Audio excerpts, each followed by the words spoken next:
میں تم پہ نام خواہشیں ایپیسوڈ 1۔ کراچی کی شام بارش کے بعد ایک عجیب سی چمک لیے ہوئے تھی۔ بھیگی ہوئی سڑکیں، رکشوں اور گاڑیوں کی لائٹس کا عکس پانی میں لرزتا ہوا، اور ہوا میں نمی کے ساتھ ایک سناٹا۔ ایسے موسم اکثر کہانیوں کا آغاز ہوتے ہیں، اور یہ بھی ایک ایسی ہی کہانی تھی، اریبہ اور زیان کی، دو الگ دنیاؤں کی کہانی جو ایک دوسرے کو چھونے کے لیے مقدر تھیں۔ اریبہ ایک عام مگر باوقار لڑکی تھی، درمیانے طبقے کے ایک چھوٹے سے گھر میں رہتی۔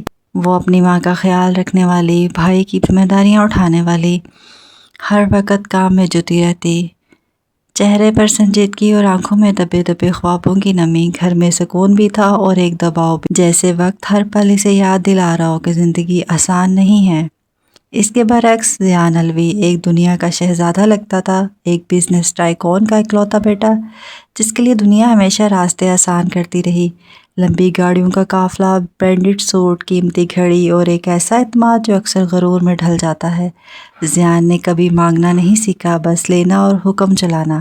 پہلی بار ان کی ملاقات کلینک میں ہوئی۔ شام ڈھل رہی تھی، بارش کی نمی ابھی باقی تھی۔ ریسیپشن پہ اریبہ اپنی پارٹ ٹائم ڈیوٹی پہ موجود تھی۔ سفید روشنی میں اس کا سکون اور وقار نمایاں لگ رہا تھا۔ دروازہ کھلا تو زیان اندر آیا، چہرے پہ وہی بے صبری جس کی عادت اسے پڑ چکی تھی۔ سیدھا کاؤنٹر پہ آیا اور رک کے بولا، ایکسکیوز می، میری فائل کہاں ہے؟ میں آدھا گھنٹے سے زیادہ ویٹ نہیں کر سکتا۔ اریبہ نے نظریں جھکائے بغیر فائلوں پہ ہاتھ چلایا اور پرسکون آواز میں بولی، سر یہاں آپ سب اپنی باری کا انتظار کرتے ہیں۔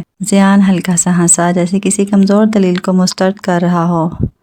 کلیئرلی پیشنس آپ کا اسٹرانگ پوائنٹ نہیں ہے۔ اریبہ نے پہلی بار سیدھی اس کی طرف دیکھا، نگاہ میں نرمی بھی تھی اور ایک چھپی ہوئی سختی بھی۔ صبر ان لوگوں کا ہتھیار ہے جنہیں شارٹ کٹ کی عادت نہیں ہوتی، اریبہ نے ہلکی آواز میں کہا۔ ماحول لمحے بھر کو رک گیا، کچھ مریضوں نے گردن گھما کر دیکھا۔ زیان نے کرسی پر ٹیک لگائی، طنزیہ مسکراہٹ لبوں پہ۔ شارٹ کٹ، مجھے لگتا ہے ایفیشینٹ ہونا بھی ایک کوالٹی ہے۔ اریبہ نے لمحے بھر کو مسکرا کے جواب دیا، ایفیشینٹ ہونا اور امپیشنٹ ہونا دونوں الگ چیزیں ہیں سر۔ زیان کی مسکراہٹ گہری ہوئی، انٹرسٹنگ، تو آپ پرسنالٹی کا انالیسس بھی کرتی ہیں؟ اریبہ نے قلم رکھتے ہوئے ہلکی سی نظر ڈالی اور کہا، صرف ان لوگوں کا جو لاؤڈلی اپنا انالیسس خود کراتے ہیں۔ زیان کا غرور لمحے بھر کو چھپ گیا، لیکن آنکھوں میں پہلی بار تجسس کی ایسی چمک اتری کہ کوئی اس سے مکالمے میں جیت بھی سکتا ہے، اور یہ اس کے لیے ایک نیا تجربہ تھا۔ اگلی صبح یونیورسٹی کا وسیع لیکچر ہال، طلبہ اپنی جگہوں پہ مصروف، شور شرابہ، پروفیسر کی آمد کا انتظار۔ زیان ہمیشہ کی طرح پہلی قطار میں لیپ ٹاپ کھولے، چہرے پہ پورے اعتماد کے ساتھ۔ اریبہ پچھلی قطار میں نوٹس بچھا کر خاموشی سے بیٹھی ہوئی تھی۔ پروفیسر نے ایک سوال کیا، بزنس ایڈمنسٹریشن کی کیس اسٹڈی پر رائے؟ زیان فوراً بولا۔ پورے اعتماد سے اس کی گفتگو دھواں دھار تھی۔